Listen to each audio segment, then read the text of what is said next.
Donc, bonjour mes frères et sœurs. Encore une fois, nous allons regarder aux Écritures et nous allons nous tourner vers cette lumière, parce que les Écritures sont appelées la lumière.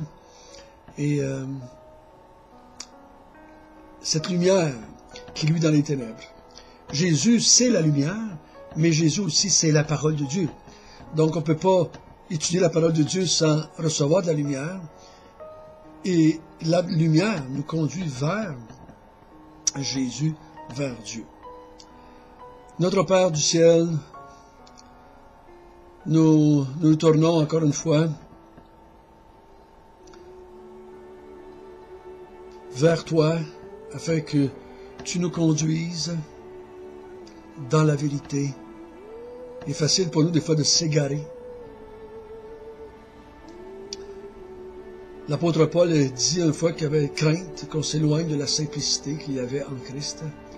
Garde-nous par ton esprit, garde-nous par ta puissance et ta force dans la vérité.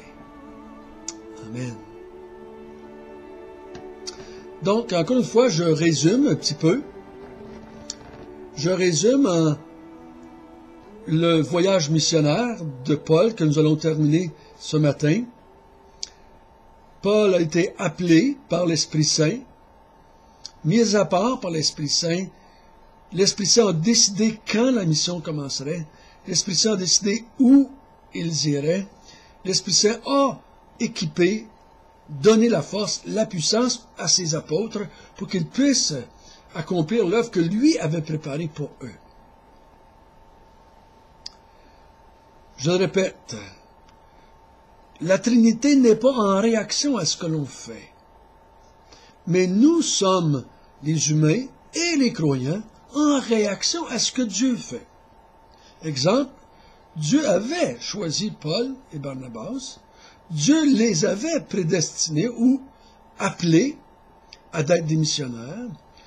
Lui avait décidé quand est-ce que ça commencerait. Lui a décidé d'où est-ce qu'ils iraient. Donc, on ne doit pas nous penser qu'ils vont se soumettre à nos idées, à nos projets, à nos programmes, à nos prières. Ils vont se soumettre parce que nous, on est sages, nous, on sait qu'est-ce qui doit être fait, nous, on pense que c'est qui est correct. Attention, attention. Lui sait. Nous, on doit se soumettre volontairement, avec joie, dans la prière, à son plan. Ils sont partis et on a vu qu'ils ont implanté des églises, des groupes de croyants dans les différentes villes où ils sont allés. On a vu que leur méthode, c'était juifs premièrement, païens deuxièmement. Mais on a vu ensemble que les païens étaient en train de être en plus grand nombre que les Juifs dans l'Église. Et ça va être de même pour tout le temps de l'Église. On a vu qu'ils ont fait beaucoup de miracles. Et quand on fait beaucoup de miracles, il faut faire attention de ne pas faire de ces gens-là qui font des miracles des saints, des prophètes spéciaux, des gens qu'il faut prier, des gens qu'il faut invoquer ou quoi que ce soit. Ils sont que des chrétiens qui ont fait ce que Dieu leur avait demandé de faire, à eux, spécialement dans ce domaine-là. Et ce matin, nous allons lire à partir du verset 19, et nous allons voir comment se termine ce premier voyage missionnaire. Verset 19. Alors survinrent d'Antioche et d'Icône des Juifs qui gagnèrent la foule et qui, après avoir lapidé Paul, le traîna hors de la ville, pensant qu'il était mort. Mais les disciples l'ayant entouré, il se leva et entra dans la ville. Le lendemain, il partit pour Derbe avec Barnabas. Quand ils eurent évangélisé cette ville, il fait un certain nombre de disciples, et ils retournèrent à Lystre, à Icône et à Antioche, fortifiant l'esprit des disciples, les exhortant à la persévérance dans la foi, en disant que c'est par beaucoup de tribulations qu'il nous faut entrer dans le royaume de Dieu. Ils désignèrent des anciens dans chaque église, et après avoir prié et jeûné, ils les recommandèrent au Seigneur en qui ils avaient cru. Traversant ensuite la Pisidie, ils vinrent en Pamphylie, annonçant la parole à Perge et descendirent à Attalie. De là, ils s'embarquèrent pour Antioche, d'où ils avaient été recommandés par la grâce de Dieu pour l'œuvre qu'ils venaient d'accomplir. Après leur arrivée, ils convoquèrent l'Église et racontèrent tout ce que Dieu avait fait avec eux et comment il avait ouvert aux nations la porte de la foi. Ils demeurèrent assez longtemps avec les disciples. Donc, Luc termine en disant à Théophile comment ils ont terminé leur premier voyage missionnaire. Donc, ils ont été de ville en ville, et souvent de ville en ville, il y avait de la persécution qui venait de la part des Juifs. Et on voit à chaque fois, Luc va faire ressortir devant Théophile, que les Juifs sont ceux qui soulèvent les populations, qui agitent les populations, sans raison valable, par jalousie. Et ici, ils font lapider Paul, et le laissent pour mort en dehors de la ville. Mais il n'est pas mort. Donc les disciples vont autour, s'aperçoivent qu'il n'est pas mort, et le ramènent à Derbe et dans la ville de Lycaone. Donc, là, il va certainement passer un peu de temps pour récupérer, parce que quand tu es lapidé et tu es laissé pour mort, tu dois être un peu magané, comme on dit en québécois. Et là, quand ça a été remis sur pied, il est parti, et ils retournèrent à Lys, à Icône et à Antioche de Pisidie, non pas l'autre Antioche où ils vont retourner tout à l'heure, fortifiant l'esprit des disciples, les exhortant à persévérer dans la foi, et disant que c'est par beaucoup de tribulations qu'il nous faut entrer dans le royaume de Dieu. Donc, on va s'arrêter un petit peu ici. Il fortifie l'esprit des disciples. Comment est-ce qu'il fortifie l'esprit des disciples? Comment est-ce qu'il rend fort ou plus fort l'esprit des disciples? C'est tout simplement par l'enseignement. Si vous prenez le mot fortifier et vous regardez dans l'ensemble des actes des apôtres et dans le Nouveau Testament, ils fortifiaient les disciples en prêchant, en leur enseignant, en leur expliquant de plus en plus clairement, profondément, les vérités des Écritures. Ce n'est pas en les sermonnant, en les faisant sentir coupables, qu'ils vont les fortifier, mais en les fortifier en leur donnant des vérités, des principes, moi j'appelle ça des données, des enseignements, pour qu'ils soient plus forts. Plus fort n'égale pas automatiquement moins de péché. Mais plus fort, ça veut dire que tu résistes à la tentation d'abandonner. C'est pour ça que vous allez voir que ça vient dans la même direction que verset 22. Ensuite, il les exhorte à persévérer dans la foi. N'abandonnez pas dans la foi. Continuez dans la foi. La foi ici, c'est pas continuer à croire, parce que, écoute, tu as cru, tu crois, mais dans la foi enseignée par les apôtres. Vous savez, c'était pas facile pour les premiers croyants, et c'est pas facile aujourd'hui encore pour bien des croyants dans le monde. Il y a bien des gens qui adhéreraient à la foi si la foi n'était pas ce qu'elle est. Un peu comme la chanson « Tout le monde va aller au ciel, mais il n'y a personne qui va mourir ». Tout le monde voudrait être sauvé, mais pas beaucoup veulent donner leur vie à Dieu pour le servir. Donc il les fortifie, il leur dit « Persévérez dans la foi, malgré les tribulations que vous pouvez avoir ». Jésus avait dit « Ceux qui vont persévérer jusqu'à la fin seront sauvés ». Et le mot « persévérer » jusqu'à la fin, c'est persévérer dans la difficulté, dans les tribulations, dans les menaces. Même si on va vouloir vous arrêter, continuez. N'abandonnez pas. Gardez la foi jusqu'à la fin. L'auteur de l'Épître aux Hébreux enseigne ce principe tout au long de l'Épître. Et il dit à 6 ou 7 fois, nous ne sommes pas de ceux qui se retirent ou qui abandonnent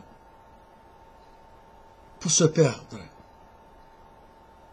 Paul va dire en Galates une fois, est-ce qu'on a travaillé en vain? Est-ce qu'on a travaillé en vain? Est-ce que vous êtes en train d'abandonner la foi qu'on vous a prêchée pour retourner aux œuvres de la loi pour être sauvés? Persévérer dans la foi. Parce que, avant que l'Église entre dans le royaume de Dieu, ici, je ne dois pas souffrir, moi, pour pouvoir entrer dans le royaume de Dieu. Les souffrances n'ont aucun mérite en soi. Je n'ai pas souffert pour être sauvé. Je suis sauvé, et ça amène des souffrances dans ma vie. Et je dois être fortifié et être persévérant et pour entrer dans le royaume de Dieu. Pas pour être sauvé. Et l'Église, dans son ensemble, va passer par un temps de souffrance avant que le royaume de Dieu soit établi de façon ultime. Que je parle de nouveau sur une nouvelle terre. Donc, il faut comprendre ça. Ça ne veut pas dire ceci que tous les croyants vont souffrir et vont être persécutés. Sans ça, ils ne vont pas entrer dans le royaume des cieux. J'ai entendu parler d'une histoire, je ne sais pas si c'est vrai. On appelait ça le syndrome de la persécution dans les premiers siècles. Et quelqu'un qui ne souffrait pas pensait qu'il n'était pas chrétien et il allait prêcher sur les places publiques afin d'être persécuté et de croire qu'il était vraiment sauvé parce qu'il était persécuté. Il y a des chrétiens qui sont sauvés et qui vont mourir quelque temps après. Ils n'ont pas eu de grosses persécutions. Et peut-être pas de persécution du tout.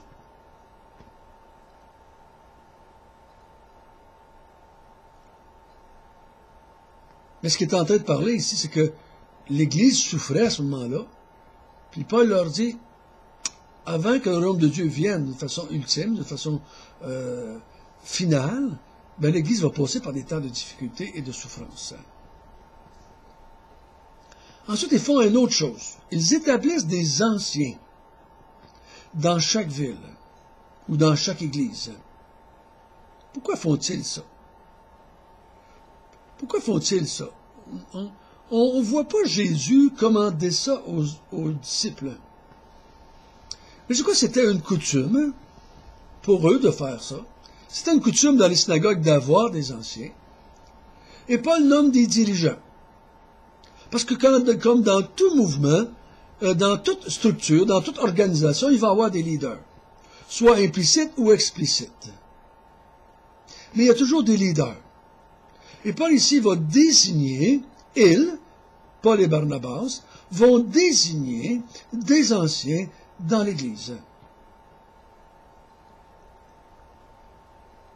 Ils vont prier, ils vont jeûner, ils vont les recommander au Seigneur en qui ils avaient cru. Donc, je ne crois pas que c'est juste les anciens qui recommandent ici, mais l'ensemble des croyants.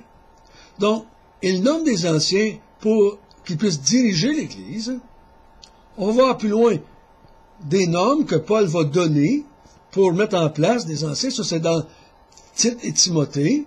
Mais ici, on ne nous a rien dit.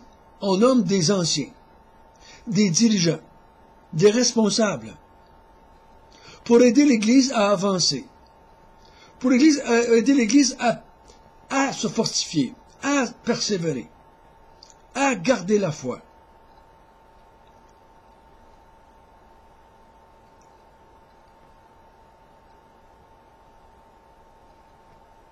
Et Paul et Barnabas, je crois avec les anciens et avec l'Église, ils vont prier afin que Dieu les garde, les fortifie, les garde persévérants. Afin que Jésus puisse diriger son Église, comme il a dit. Ensuite, ils traversent la Pisidie, ils traversent la Pamphylie, ils annoncent l'Évangile à Perge, ils descendirent à l'Italie, et ensuite ça, ils s'embarquent pour Antioche. Ils retournent à la fin de ce premier voyage dans l'église d'Antioche, là où ils avaient été recommandés au Seigneur. Et qu'est-ce qu'ils font? Ils racontent comment tout ce que Dieu avait fait par eux. J'aime ça, cette parole-là. Ils racontent tout ce que Dieu avait fait avec eux ou par eux. Comment Dieu a ouvert la porte aux nations. Et comment il y a des groupes ou des églises qui ont été commencées dans toutes les villes, dans plusieurs villes alentour. Parce que c'est Dieu qui fait ces choses-là. Il ne faut pas douter, frères et sœurs. C'est Dieu qui bâtit l'Église au Québec. C'est Dieu qui bâtit notre Église dans notre région.